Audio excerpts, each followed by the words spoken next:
Israel के प्रधानमंत्री Benjamin Netanyahu ने कहा है कि उनका देश अपने सहयोगी देशों के साथ रणनीतिक गठबंधन को और मजबूत कर रहा है। इस दौरान उन्होंने भारत को एक बेहद शक्तिशाली और महत्वपूर्ण साझेदार बताया।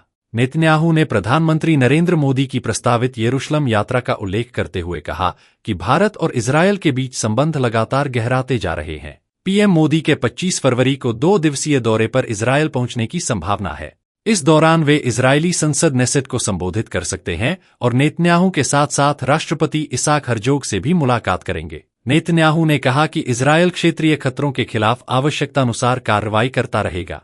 उन्होंने भारत-इजरायल संबंधों को मजबूत गठबंधन बताते हुए कहा कि दोनों देश हर क्षेत्र में सहयोग बढ़ाने पर चर्चा करेंगे। उन्होंने यह भी रेखांकित किया कि 1.4 अरब की आबादी वाला भारत वैश्विक मंच पर एक बड़ी शक्ति है। इस बीच अमेरिका के नेतृत्व वाले पैक्स सिलिका गठबंधन में भारत औपचारिक रूप से शामिल हो गया है। एआई समिट के दौरान इस समझौते पर हस्ताक्षर किए गए।